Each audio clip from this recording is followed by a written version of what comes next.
Gente, vamos começar então essa segunda e última parte dessa aula. Como eu expliquei para vocês, é uma aula extensa.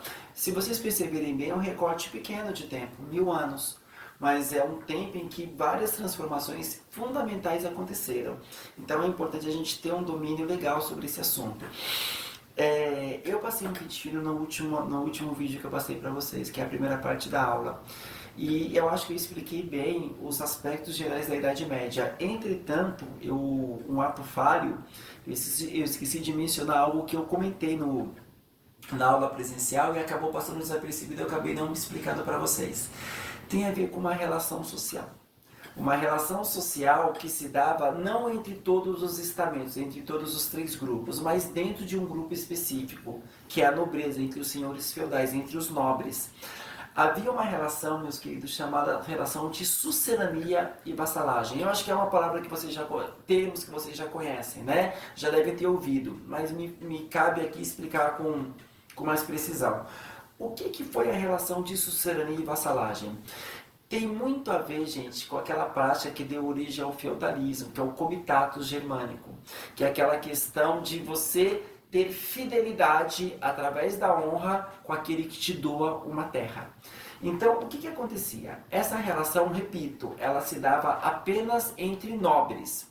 Muitas vezes acontecia de um nobre ele ceder terra para outro nobre. Então, percebam, um nobre cede terra para outro nobre. A partir do momento em que um nobre ele cedia terra para um outro nobre, ele se tornava o sucerano. E aquele que recebe a terra se torna o vassalo. Então percebam, dois nobres. Aquele que doa a terra, ele é o sucerano. E aquele que recebe a terra é o vassalo. Como era a relação entre o sucerano e o vassalo? Uma relação de obediência, uma relação de fidelidade, uma relação de honra. Então, por exemplo, quando eu dou uma terra, eu sou o sucerano e dou uma terra para o outro, esse outro, se eu entrar numa guerra, ele tem que vir em meu auxílio. Se eu dei esse exemplo na sala, se um filho meu, ele cai nas garras do inimigo, esse meu vassalo, ele tem que disponibilizar homens, porque ele também é nobre. Ele vai disponibilizar homens para vir em meu auxílio. Então é a relação de sucerania e vassalagem. Como a gente está falando de uma sociedade absolutamente religiosa, essa doação de terra tem até algumas coisas que são engraçadas hoje, né?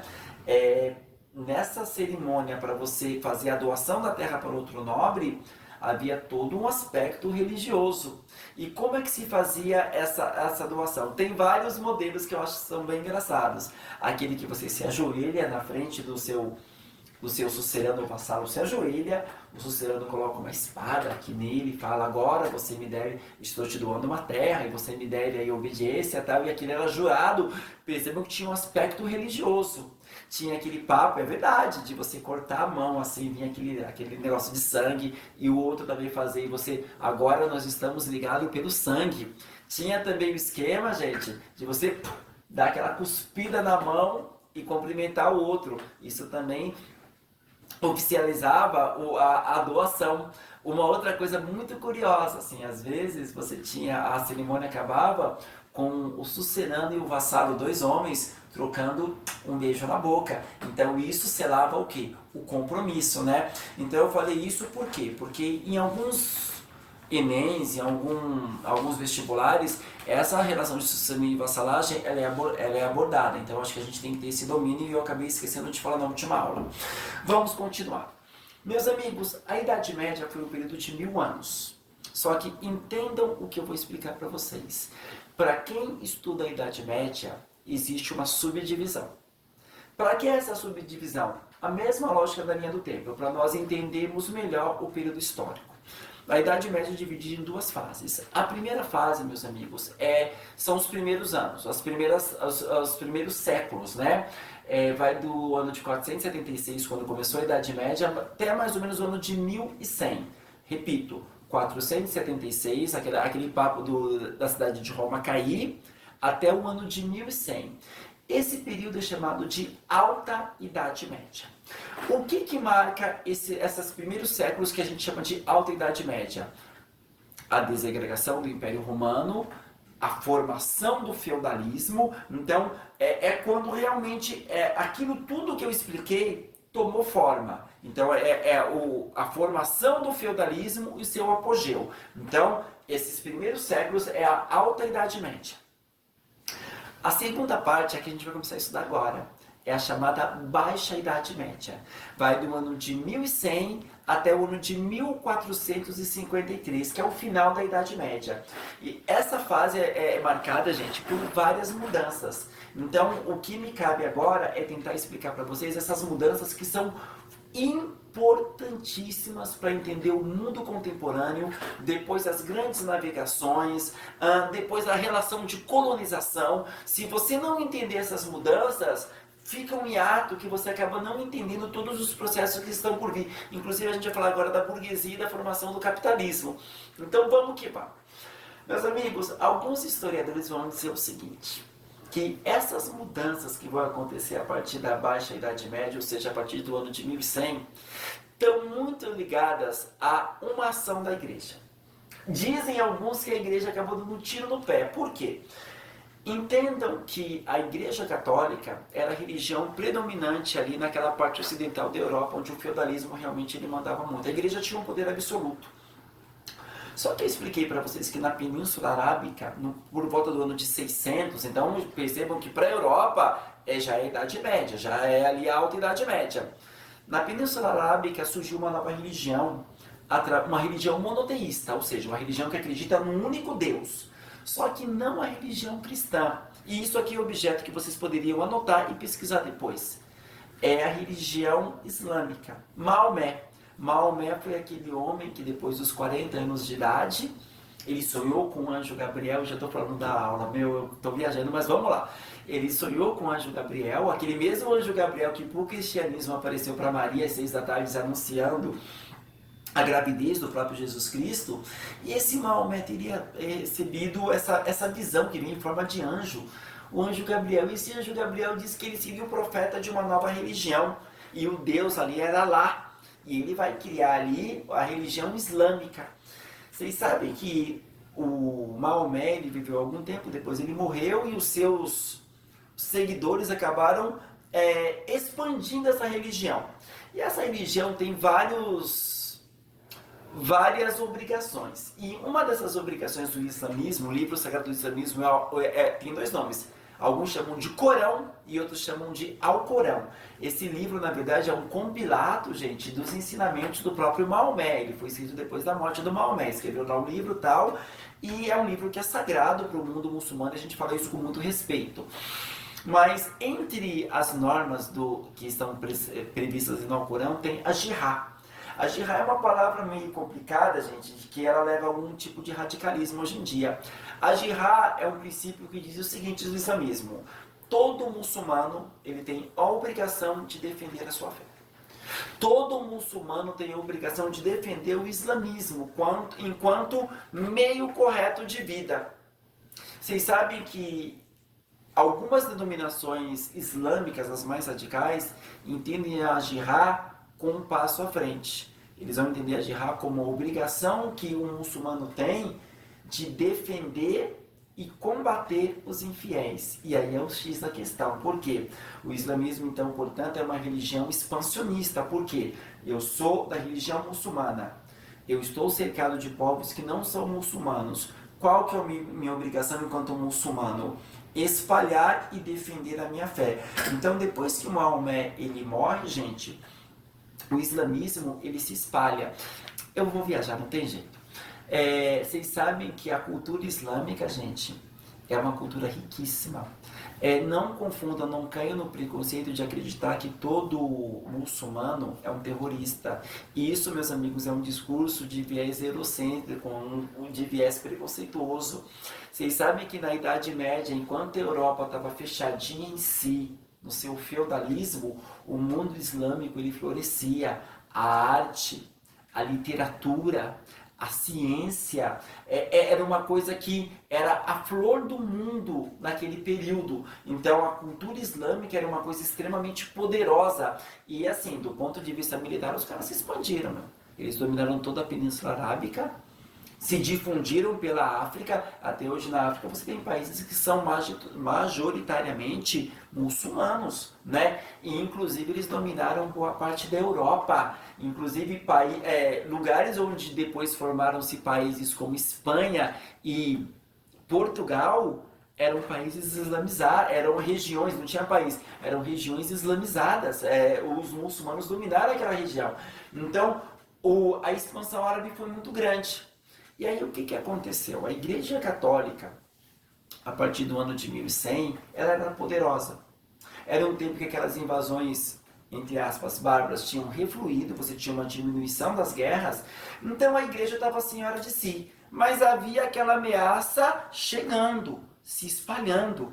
Era a ameaça do mundo muçulmano, a expansão árabe. E os muçulmanos, eles no ano de 1071, eles conquistaram uma terra que para os cristãos é sagrada, a Terra Santa, Jerusalém. Era ali que Jesus Cristo teria vivido a sua paixão, né? Então, e na Europa tinha uma mentalidade de peregrinação. O que é isso? Algumas pessoas, as mais abastadas, claro, elas tinham o costume de visitar a Terra Santa, viagens grandes de peregrinação.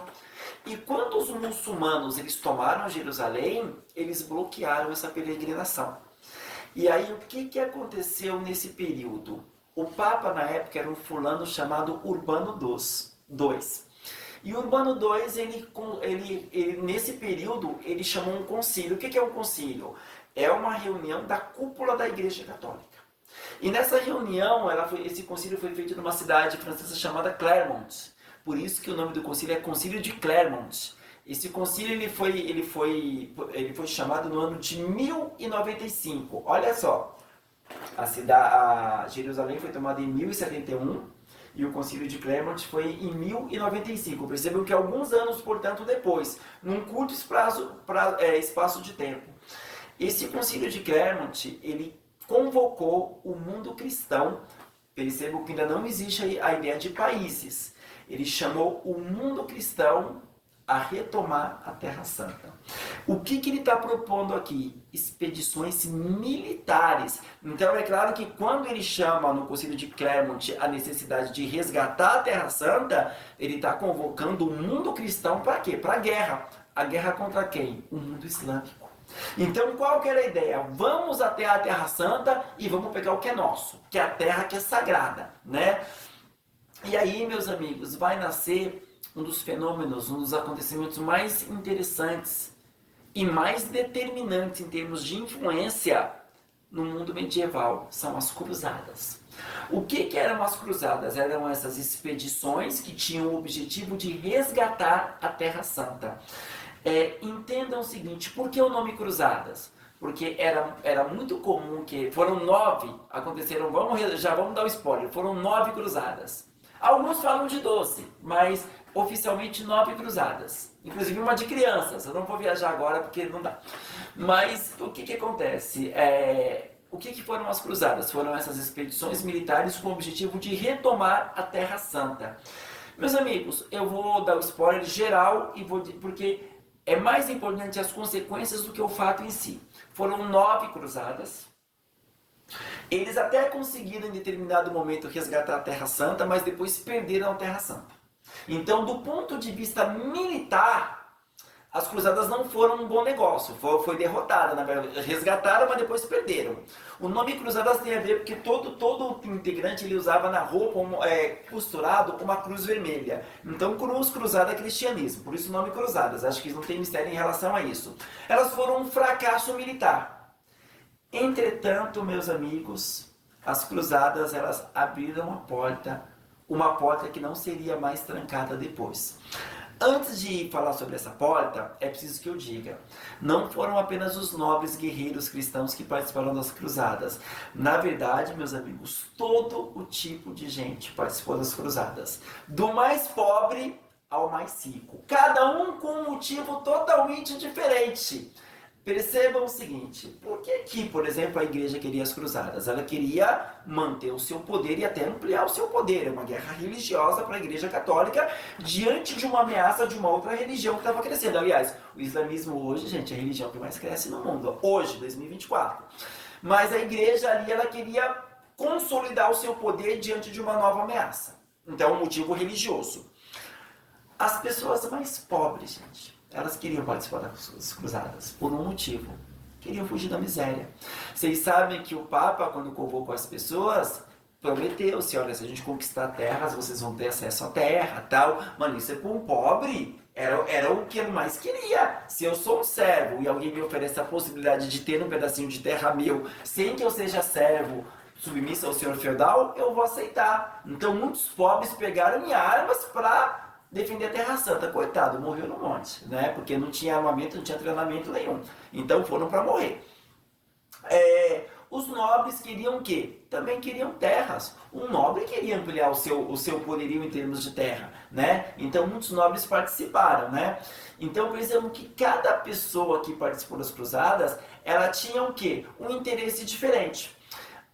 Mas o que é o fundamental aqui? Não é nada disso, não é a definição do que é cruzada e nem o tipo de gente. É bom ter essa informação. Mas como eu disse para vocês, as cruzadas abriram portas. Portas que a Igreja Católica, no intuito de se fortalecer, ela percebeu que na verdade essa porta aberta acabou depondo contra o seu próprio poder e mais do que isso, acabou depondo contra a própria estrutura que mantinha o feudalismo. Eu posso dizer para vocês com toda certeza que as cruzadas abriram as portas para o fim da Idade Média e a desagregação do próprio sistema feudal. Me permitam explicar isso para vocês. O que acontece é o seguinte, meus amigos. Quando as cruzadas cruzaram o mar Mediterrâneo em direção à Terra Santa, muitas pessoas foram. E nessas andanças em direção à Terra Santa, os europeus conheceram regiões diferentes, produtos diferentes, conhecimentos diferentes. Aquele homem comum que vivia ali sob a tutela da Igreja Católica, que a Igreja Católica tinha o conhecimento, o monopólio do conhecimento, esse homem ele começa a se deslocar. E ele começa a perceber que em outras regiões existem outros tipos de culturas, outros tipos de conhecimento. Começa-se a quebrar o monopólio de conhecimento da Igreja Católica. Alguns produtos de outras regiões começam a satisfazer os olhos dos europeus. Os europeus começam a criar rotas comerciais. Olha o comércio novamente se assanhando novamente. E ali você tem que ter a moeda. Então percebam que as cruzadas, ela vai meio que abrir as portas de uma estrutura que estava fechada mentalmente, politicamente e economicamente. As cruzadas vai meio que abrir essa fortaleza. Então vai possibilitar o que é o mundo europeu? Conhecer novos produtos, estabelecer rotas comerciais, possibilidades de enriquecimento, possibilidade de terras para quem não tinha terra. Então pensando que isso depõe inclusive contra o poder dos senhores feudais. Porque você vai ter pessoas que, se eu conquistei um pedaço de terra nas cruzadas, por que eu tenho que voltar a ser um servo? Então percebam que as cruzadas meio que vai abrir uma possibilidade que a Igreja Católica não tinha percebido. É a velha história, meus amigos, mudando. Isso que é gostoso na história, porque ela é mudança. É aí que cabe a esperança de mudanças, né? E aí, a partir do ano de 1100, outras mudanças começam a se fazer presente e vão desagregando o mundo feudal. A primeira eu já mencionei para vocês, as guerras diminuem. Meus amigos, aquele cenário de guerra, do começo, de invasão, ele vai refluindo à medida que os séculos vão passando, os reinos bárbaros eles vão se estabelecendo, os senhores feudais vão impondo o seu poder pelas armas, inclusive a Igreja Católica também se impõe com muita força, então as guerras meio que diminuem. Então a primeira mudança é essa. Outra mudança extremamente importante, meus amigos, as técnicas agrícolas daquele período sofreram uma inovação. O que eu estou dizendo para vocês? Que a capacidade humana ali na Europa de produzir nas terras aumentou. A produção agrícola se torna mais eficiente. Qual o resultado disso? Os animais passam a comer melhor, as pessoas passam a se alimentar melhor, mais grãos, mais leite, mais ovos, mais carne. Isso quer dizer o seguinte: as pessoas se alimentando melhor, a expectativa de vida das pessoas aumenta de maneira vigorosa. Há um termo geográfico, há um crescimento demográfico, ou seja, a população aumenta. Por que aumenta? Guerra diminui, menos gente morre. Pessoas comendo melhor, se reproduzindo mais, a população aumenta. Uma pergunta que, se vocês estivessem na minha frente, eu faria para vocês. Por que vocês acham que a produção agrícola ela aumentou? Tem a ver com técnicas, eu falei para vocês, mas que técnicas são essas? Pode parecer brincadeira o que eu vou dizer para vocês, mas acreditem, uma das inovações que catapultou a capacidade agrícola foi a invenção da ferradura. Sabe a ferradura que a gente coloca em animais, em cavalo, por exemplo? O que acontece? Os animais eles sempre foram usados, gente, na agricultura, carregando as coisas, levando as sementes, tal. Os animais sempre foram usados.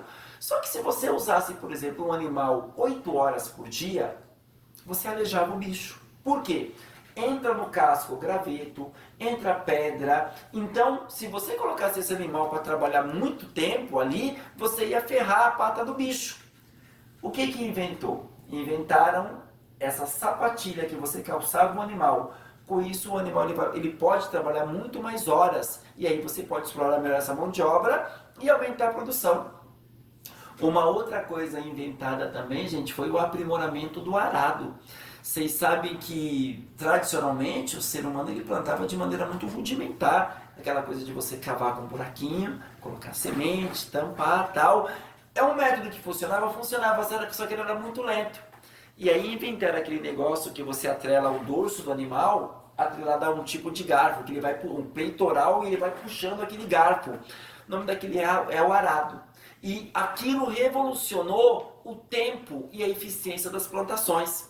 Então, perceba, a ferradura, mas a invenção do arado. Outra coisa que também inventaram, eu lembrei agora, eles começaram a usar o revezamento de campo. O que é isso? Vocês sabem que se você planta muito num determinado território, o que acontece com as propriedades daquela terra? Vai se perdendo. As propriedades, assim, tipo nutricionais. O solo vai ficando mais pobre se você planta nele todo ano. Então, o que os europeus, eles perceberam isso? O que eles fizeram?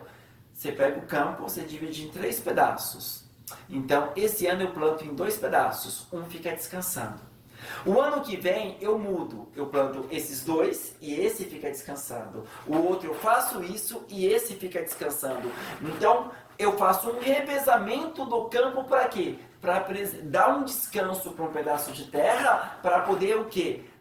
Ampliar ou aprimorar a sua capacidade, a sua capacidade de produzir com eficiência, a nutrição, a saúde do próprio solo.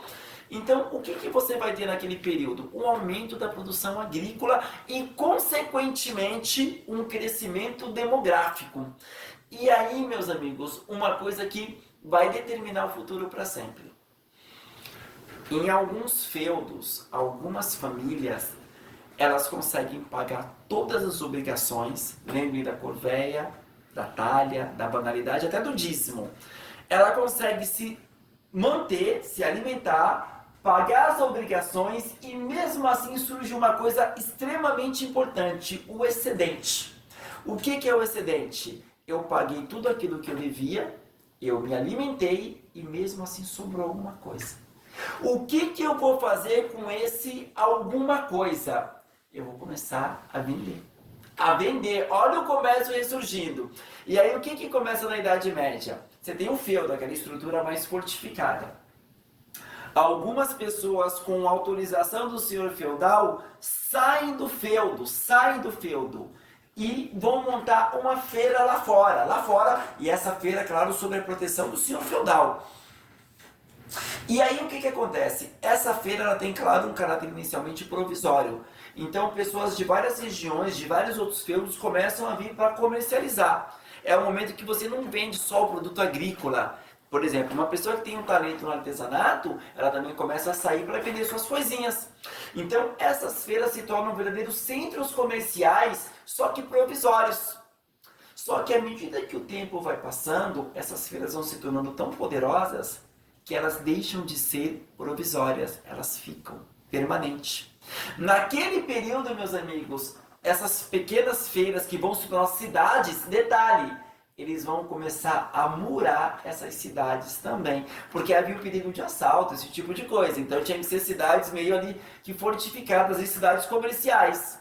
Eles deram um nome para essas cidades: Burgos. E aí, meus amigos, lembrem de que a Idade Média era dividida em 3 estamentos. Era o clero, era a nobreza, os senhores feudais, e eram os servos, que era a maioria. Vai nascer um quarto grupo. O nome desse quarto grupo eram aqueles que trabalhavam, viviam dentro dos burgos. Não precisa ser um gênio para dizer o nome desse novo grupo social. Nascia aí a burguesia. E a burguesia, ela tinha um jeito totalmente diferente de viver. Por quê? Essa burguesia, ela vivia atrás de uma coisa. Não é aquele que tira o sustento da terra. Não é aquele que reza. Não é aquele que guerreia. Perceba que eu fiz a referência aos 3 estamentos da Idade Média. É aquele que vive em busca do lucro. É aquele que, para ganhar vida, ele precisa ganhar dinheiro. E aqui, deixar bem claro para vocês, não confundam moeda, dinheiro com lucro. O lucro é o dinheiro que você faz em cima de dinheiro. Por exemplo, deixa eu pegar aqui o meu controle remoto. Eu compro esse controle remoto por R$10, certo? R$10. Vim aqui, testei da minha televisão, não funcionou. Eu vou vender ele para alguém. Ah, compra esse controle de mim, quanto você quer? R$10. Eu comprei por R$10 e vendi por R$10. Eu tenho R$10 na mão. É dinheiro, mas não é lucro. Agora, se eu vender por R$10 e 1 centavo, R$10 é dinheiro. Lucro é 1 centavo. É o dinheiro que você ganha em cima do dinheiro. E qual é o jeito de viver burguês? É o jeito de viver que vive em busca do lucro. Eu começo a estabelecer relações comerciais e agora percebam, o comércio renasce. A circulação de moeda, que praticamente tinha morrido na Idade Média, a moeda começa a circular novamente. A moeda vai nascer um novo jeito de viver, um novo sistema de viver. O capitalismo, meus amigos, ele começa a dar os seus primeiros passos. Você começa a desagregação. Percebam que as cidades comerciais, elas têm um jeito de viver diferente do feudo. O feudo é aquela estrutura parada, estática. Você produz para o senhor feudal, a vida é aquilo. Não há mobilidade social, não esqueça, nascimento. Não há mobilidade social. Dentro das cidades, não. Você tem a ideia de enriquecimento. Você pode se tornar um burguês poderoso, você pode mudar ali a sua condição de vida. Então percebam vocês que as cidades, elas vão criar um novo tipo de vida. Nós estamos falando de uma sociedade que está saindo da rigidez feudal e caminha para o mundo capitalista. É o primeiro passo, os primeiros passos de um sistema que a gente vai no futuro chamar de capitalismo. E ele nasce junto com a burguesia. Isso tem que ficar bastante claro para vocês. Vocês sabem que naquele período, meus amigos, havia ali na região de Alemanha hoje até um provérbio. Dizia-se mais ou menos assim: o ar das cidades tem cheiro de liberdade. Era um provérbio que era dito assim pelas pessoas. É importante que eu explique para vocês o verdadeiro significado desse provérbio. Quando eu digo para vocês assim, o ar das cidades tem cheiro de liberdade, não é que as cidades cheiravam a liberdade. Na verdade, as cidades medievais, meus amigos, elas cheiravam a merda. Já expliquei para vocês que naquele período era muito incipiente, para não dizer inexistente, a preocupação com a higiene. Né? Não havia essa associação entre doença e sujeira. Isso é uma percepção moderna. Ela vai se desenvolver um pouquinho depois. Mas ainda não está... Esse pensamento ainda não é uma prática, um pensamento comum. Então as cidades, elas cheiravam mal pra caramba. Então como é que se explica a frase o ar das cidades tem cheiro de liberdade? Simples, gente. Numa cidade, as possibilidades de vida eram infinitamente melhores do que dentro do feudo. Gente, o que você era dentro do feudo? Um servo. Um servo que devia obrigações e esperava a morte chegar com a esperança de ir para o céu. Era isso. Numa cidade medieval, você podia se tornar um comerciante, um artesão. Você podia ganhar dinheiro com seu próprio ofício. E isso aconteceu. Foi quando nasceram as corporações de ofício. Você tinha aquele mestre, por exemplo, um mestre sapateiro. Ele era o sapateiro maior daquela região e ele tinha toda uma série de aprendizes, né? Então, era uma vida diferente. Então, quando eu digo assim, o ar das cidades tem cheiro de liberdade, explique essa frase, por exemplo, poderia ser uma pergunta de vestibular. A resposta é simples, olha, dentro das cidades você tinha toda uma dinâmica social que permitia maior liberdade, maior possibilidade do que a estrutura rígida e agora ficando arcaica dos feudos. Então é nesse sentido. E aí eu posso dizer para vocês que é a partir daí que o feudalismo ele começa a morrer. Quais são as causas que levaram ao fim do feudalismo? Eu poderia dizer para vocês que foi apenas uma única causa, só um instante, gente.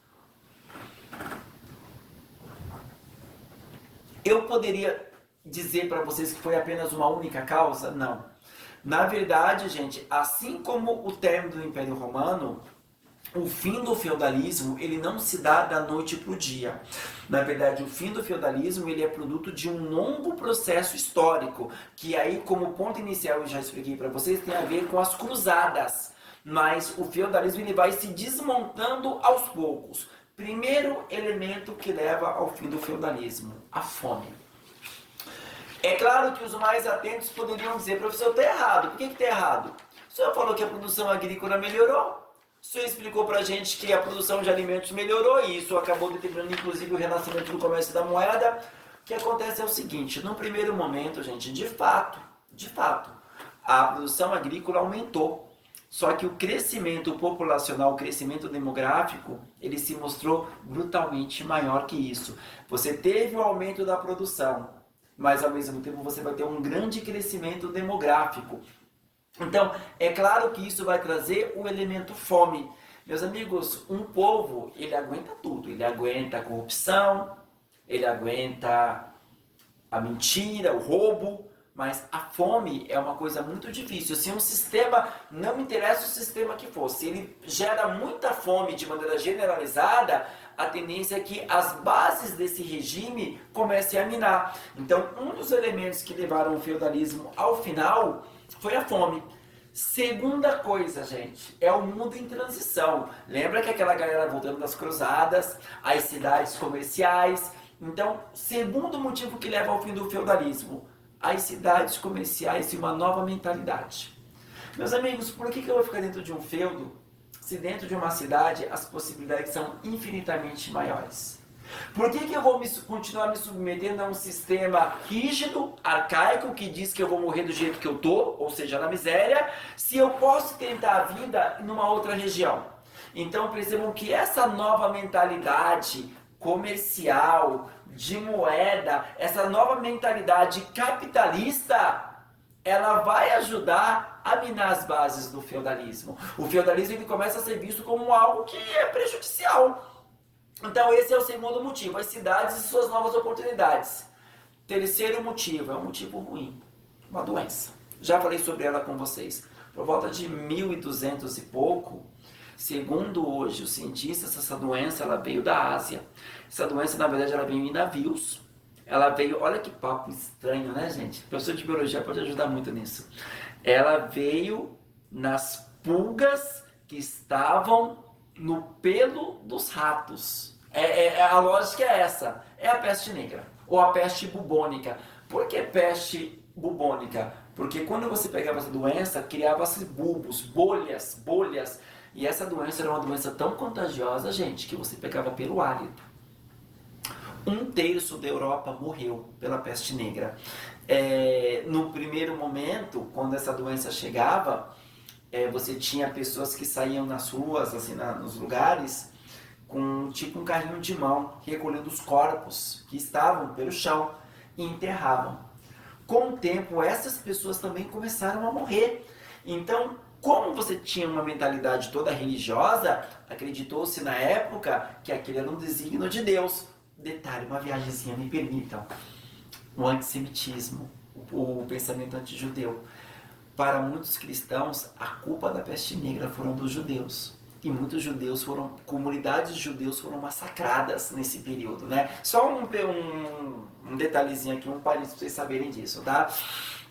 E então, essa peste, quando ela chegava numa região, o que as pessoas faziam? Elas fugiam. Então, imaginam o poder de desagregação de uma doença como essa dentro de um feudo. Apareceu a doença, as pessoas fugiam, corriam. Então, a peste negra, sem nenhuma dúvida, ela ia e voltava. Tinha aquele surto, todo mundo pegava, depois ela regredia, passava um tempinho, ela voltava de novo.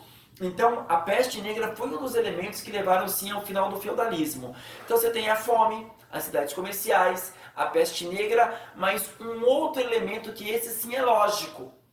Eu vou fazer aqui uma analogia para ver se vocês entendem bem. Eu tenho uma empresa e eu tenho 100 funcionários. Hoje, 100 funcionários. Eu mando 5 funcionários embora. Eu tenho 95 agora. Só que, percebam, quando eu tinha 100 funcionários, a minha empresa ela produzia uma determinada quantidade de itens.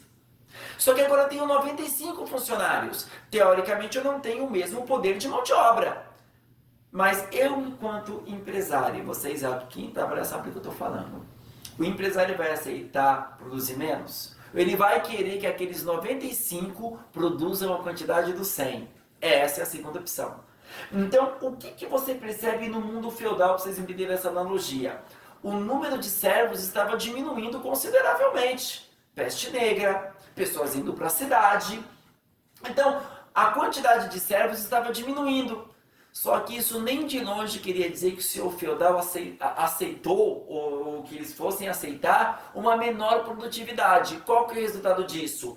A exploração, que já era imensa, ela vai tomar um ar desesperador, de massacre mesmo. Então o senhor feudal ele vai colocar ainda mais forte. Ele vai ainda socar mais forte, por quê? Porque eu tenho menos servos, mas eu quero que a produção agrícola, por exemplo, se mantenha no mesmo patamar de quando eu tinha muitos. Resultado disso, rebeliões de servos. Era muito comum nesse período, meus amigos, que os servos eles se revoltassem, entrassem em castelos, matassem o senhor feudal, matassem os padres, daí por diante. Então, percebam que o mundo feudal ele está se desagregando. Eu narrei para vocês uma série de mudanças. Percebam, vamos tentar enumerar. Diminuição da guerra, aumento populacional, volta o renascimento comercial, o comércio começa a circular, as mercadorias começam a circular, o dinheiro começa a circular, a burguesia nasce, uma nova lógica capitalista ela vai se formar. Então percebam que a Europa, nesse período, na Baixa Idade Média, ela passa por um conjunto de transformações que vão solapar, que vão acabar com as bases do próprio feudalismo. Que nome nós damos para esse conjunto de transformações? Renascimento. Renascimento urbano. Não esqueçam que a palavra urbano vem de urbis, latim, quer dizer cidade. Renascimento urbano, portanto, o renascimento das cidades. Por que foi o renascimento urbano? Foi um conjunto de transformações, e eu elenquei para vocês essas transformações, que a Europa passou durante a Baixa Idade Média. Esse é o renascimento urbano. Gente, esse renascimento é a parte econômica. Percebam que até agora eu falei de mudanças econômicas e mudanças sociais. Não é o motivo dessa aula, mas eu peço para que vocês também pesquisem. Ao mesmo tempo em que você muda as bases econômicas de subsistência da sociedade, você vai mudar também o pensamento. Ao mesmo tempo que o renascimento urbano ele acontece, o pensamento ele também vai mudar. E nós não damos a esse pensamento, a essa mudança de pensamento, o nome de renascimento urbano, mas outro renascimento, renascimento cultural. Esse é um tema que eu queria muito discutir com vocês numa aula, mas não me cabe aqui agora. Então percebam, quando as bases materiais da sociedade mudam, o seu pensamento também muda. Esse mundo capitalista burguês, ele vai gerar também novos valores. É o renascimento cultural, tá? E aí a gente vai falar de mudanças de pensamento, mudanças de valores, mudanças que vão colocar em xeque o poderio da Igreja Católica, o poderio da fé. a razão passa a ser a coisa mais importante. O tempo não pertence mais a Deus, ele pertence ao homem. Enfim, é uma série de mudanças no pensamento humano. O renascimento cultural, meus amigos, ele vai gerar os gênios que vocês conhecem. Michelangelo, Donatello, Rafael, Leonardo da Vinci, a Mona Lisa, no pensamento também, figuras como Maquiavel, que vai inaugurar a política moderna. O que é a política moderna de Maquiavel? Eu já estou viajando, sim. É a política, porque o que era o bom político na Idade Média? Era o bom cristão. Era aquele cara que seguia os desígnios de Deus. Mesmo que de maneira injusta, para confirmar uma sociedade injusta, o sinônimo de um bom político era um bom cristão. Maquiavel vai dizer que isso aí está errado. Que um bom político é aquele que faz o que é necessário. Se é necessário matar, vamos matar. Se é necessário mentir, vamos mentir. Se é necessário ser bom, vamos ser bom. É você tirar a política do campo da fé e colocar na vida prática. Isso é Maquiavel. Nicolau Maquiavel é um livro que eu recomendo chamado O Príncipe. Não confundam O Príncipe de Maquiavel, porque eu cometi esse erro quando eu era mais jovem, né? O Príncipe de Maquiavel, o livro que inaugurou a política moderna, com O Pequeno Príncipe, que é uma outra história, tá bom, gente? Então, esse é o renascimento urbano e, ao mesmo tempo, acontece o renascimento cultural, que não me cabe, é importante, mas não dá para falar agora, tá, gente? Uma outra grande mudança. Professor, o feudalismo, ele desmonta, mas o território europeu tá lá. Qual é o nome da organização que vai substituir o feudalismo? É aí que vai nascer, meus amigos, os estados modernos, os países que nós tão bem conhecemos. É o surgimento dos países. Os livros de história chamam isso de formação das monarquias nacionais. Por que formação das monarquias nacionais? Vamos entender primeiro o conceito. Primeiro vai nascer um conceito chamado nação. O que é nação? É um conceito tão presente, meus amigos, nos nossos dias, que é difícil imaginar um tempo em que ele não existiu. Por exemplo, se eu perguntar para qualquer pessoa no mundo hoje em que país você nasceu, a resposta ela flui como o próprio ar que a gente respira. Nós partimos do pressuposto que a ideia de país, de pertencer a uma nação, é uma coisa tão natural quanto o ar que nós respiramos.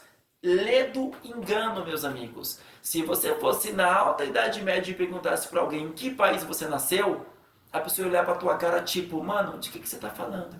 É de comer? O que é esse negócio de país? Porque as pessoas eram fiéis a senhores feudais. Eles eram a autoridade. Então, quando o mundo feudal ele se desagrega, o que vai surgir como unidade territorial? A figura do Estado Nacional. Agora eu faço parte de um país. Isso tem a ver com uma pergunta que eu acho que a Aline fez para mim na hora que eu estava saindo do cursinho hoje. Como que saiu essa ideia de chamar as pessoas pelo nome, fazendo referência ao lugar que elas nasceram. E é exatamente aí que vai nascer o conceito de nação. Vamos pensar um pouquinho? Dá para entender Primeira Guerra Mundial sem falar de nação? Não. Dá para falar de Copa do Mundo sem falar de nação? Não. Dá para falar de Olimpíada sem falar de nação? Não. O mundo hoje, gente, é um mundo dividido territorialmente, politicamente por países, estados nacionais. É o sentimento de nação. Para alguns, algo que é positivo. Para outros, a gente vê vários problemas em relação a isso, né? A xenofobia talvez seja um dos problemas dessa noção de pertencimento a uma nação, né? O nacionalismo extremado, que é o sentimento de amor que você tem pelo seu país, só que de maneira extrema, ele foi usado e abusado por vários momentos históricos, o fascismo usou o nacionalismo como algo, uma ferramenta de opressão, de perseguição, inclusive a quem era contra o governo. Se você é contra o governo, você é contra a nação, né? Hitler usou isso muito, a ditadura militar no Brasil usou isso muito. Brasil, ame-o ou deixe-o, era um slogan da ditadura militar no Brasil, né? Próximo, até o última aberração que foi o Bolsonaro, ele usou e abusou do nacionalismo. Ou você ama o seu país e está comigo, ou você é o inimigo, você é um comunista. Então percebam que o conceito de nação, o nacionalismo, usado de uma maneira enviesada, extremada, ele pode levar o mundo para um lugar ruim. Mas de qualquer maneira, o feudalismo ele se desagrega e o que nasce são os países. O que nos interessa aqui, meus amigos? Vocês lembram quando eu falei para vocês que os reis na Idade Média, na Alta Idade Média, eles tinham pouquíssimo poder? O exemplo da biqueira, lembra que eu falei para vocês? Agora que os senhores feudais eles estão em processo de desagregação, qual é a figura que vai personalizar essa nova organização chamada país? É a figura dos reis.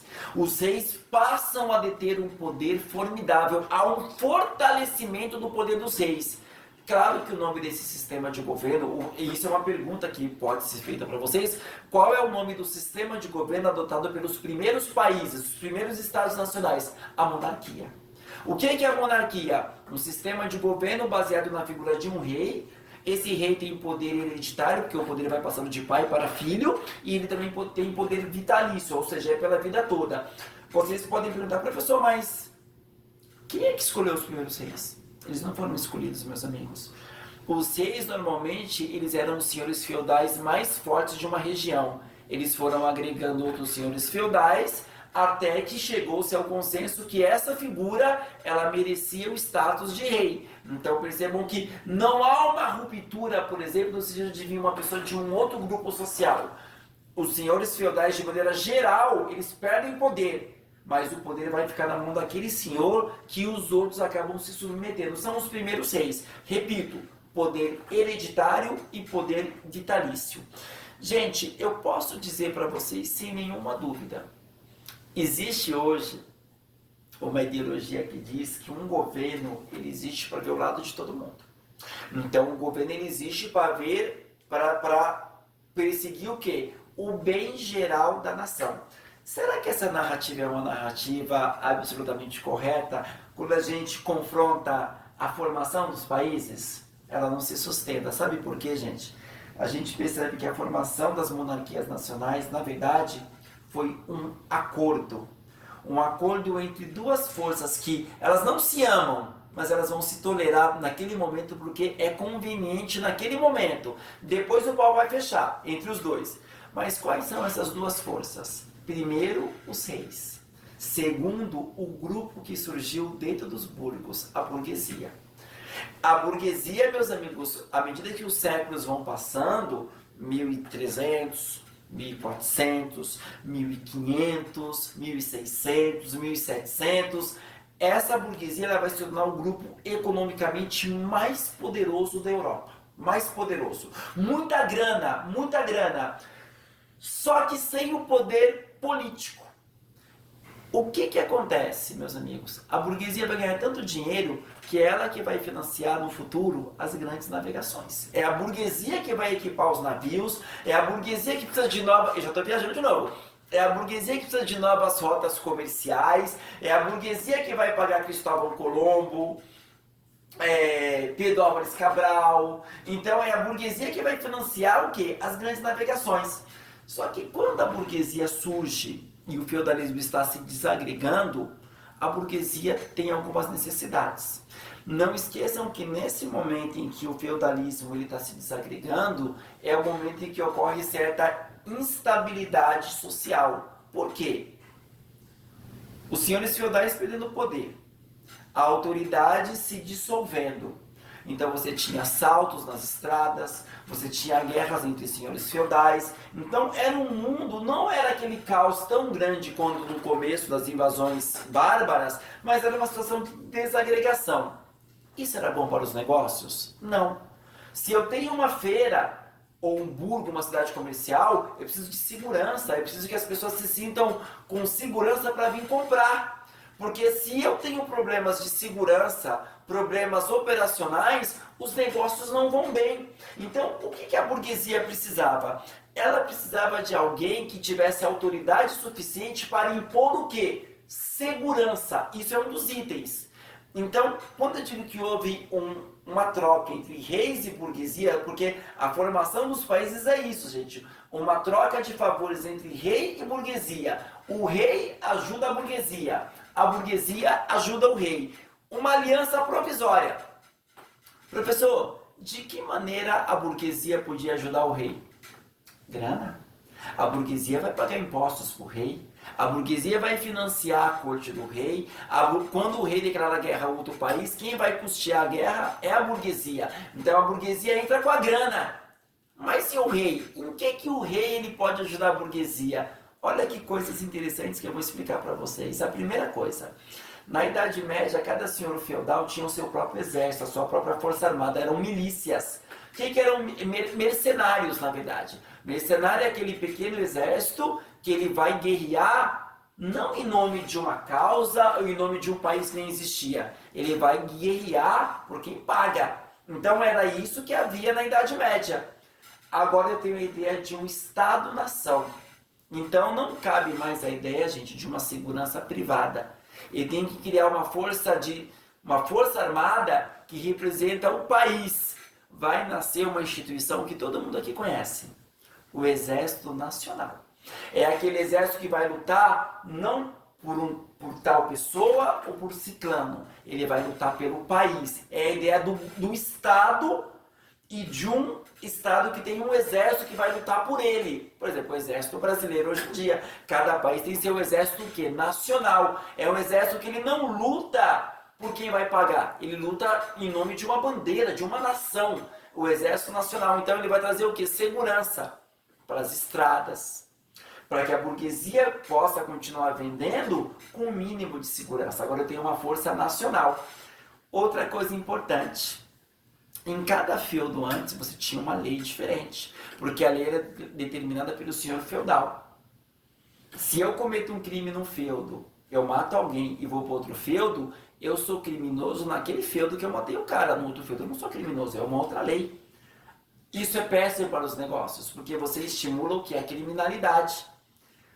Agora o rei, o que ele vai poder fazer? Ele vai estabelecer leis de caráter nacional. Então não interessa em qual lugar do país você esteja, a lei é a mesma para todo mundo. Isso é bom para os negócios, isso ajuda a burguesia. Então percebam, o rei vai trazer segurança, o rei vai trazer segurança jurídica, inclusive, porque as leis são iguais para todo mundo. Outra coisa importante, em cada feudo você tinha um padrão de moeda, cobre, ouro.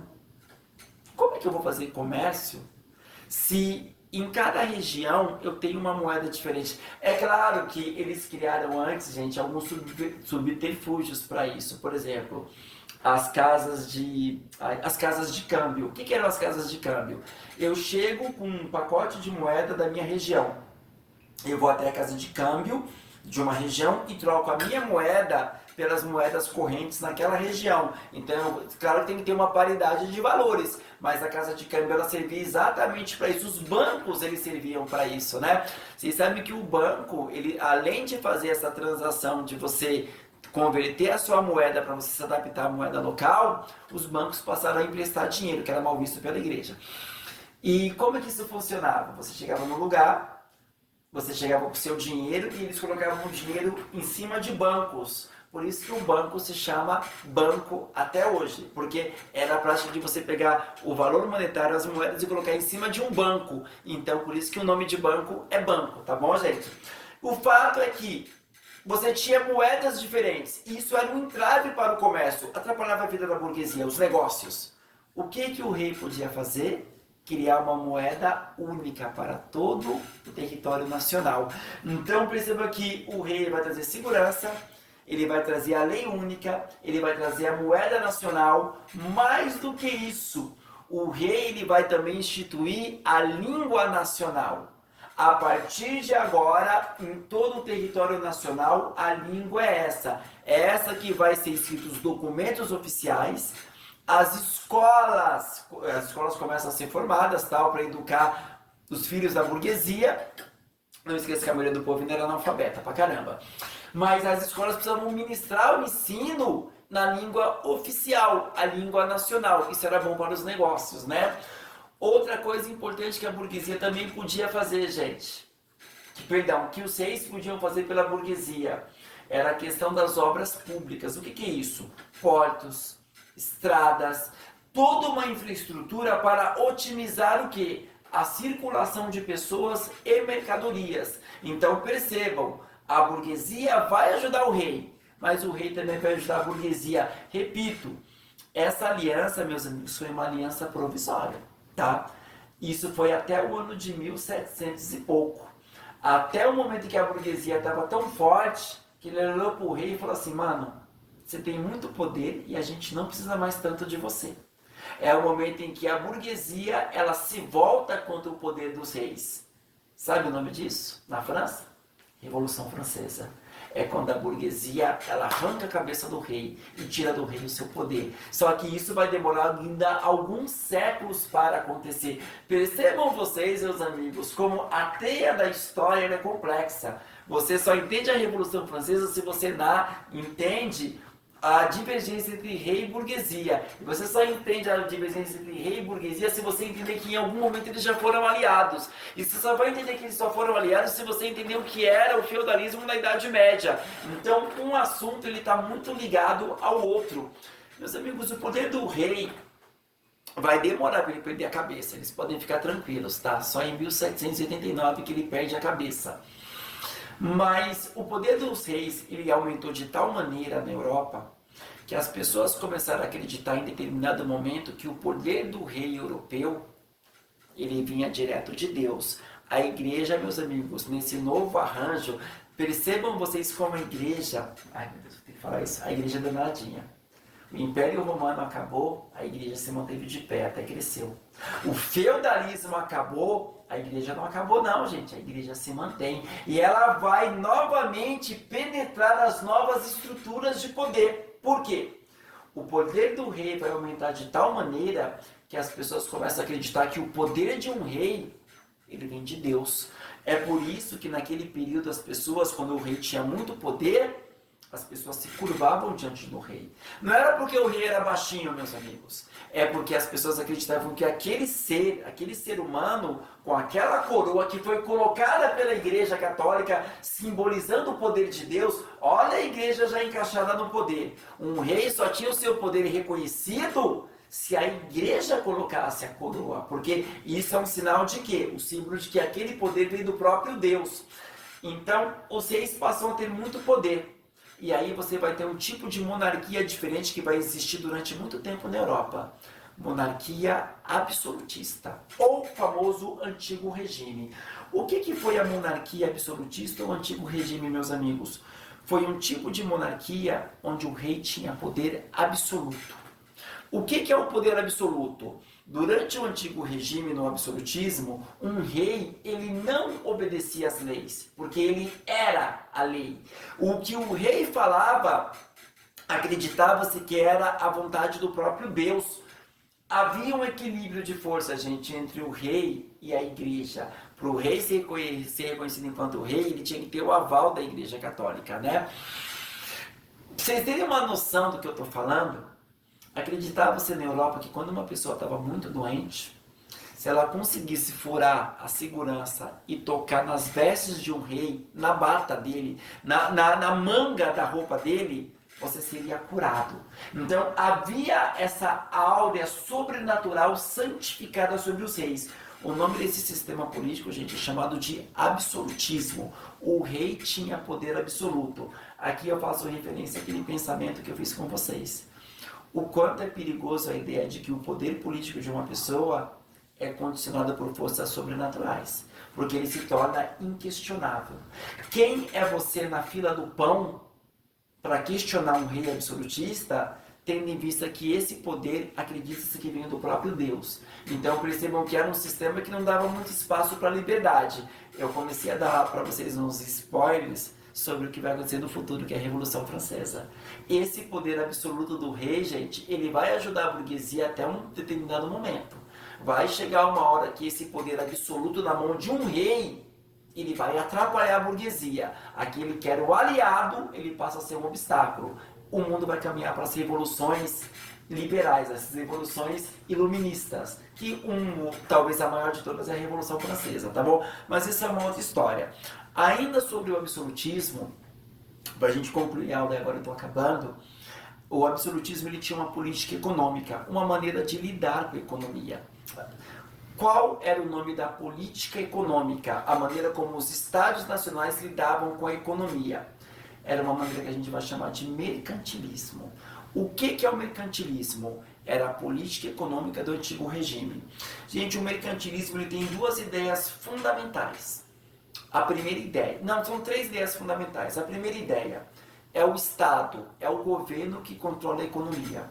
É o governo que vai dizer o que vai ser produzido, a que valor vai ser produzido, para quem vender e como vender. É o momento em que o Estado ele controla a economia. Isso, meus amigos, foi muito bom para a burguesia no começo, mas depois o mercantilismo ele começa a travar a ânsia de expansão burguesa. Então, por exemplo, o mercantilismo é uma política em que o Estado ele controla a economia. Principal característica, o Estado controla a economia. Segunda característica do mercantilismo, era um traço marcante nessa sociedade, era o metalismo. O que é o metalismo? Naquele período acreditava-se, meus amigos, que para um país se chamado de rico, ele tinha que acumular uma coisa, metais preciosos, ouro, prata, diamante.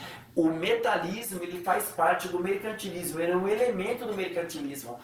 Percebam que no tempo das grandes navegações, quando Pedro Álvares Cabral e Cristóvão Colombo chegaram aqui, qual é a primeira coisa que eles procuraram?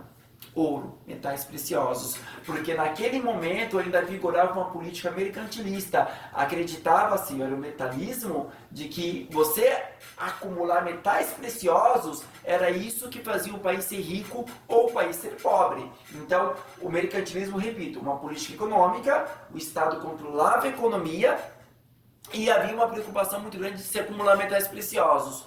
Um outro fator do mercantilismo, gente, é a balança comercial favorável. O que é isso?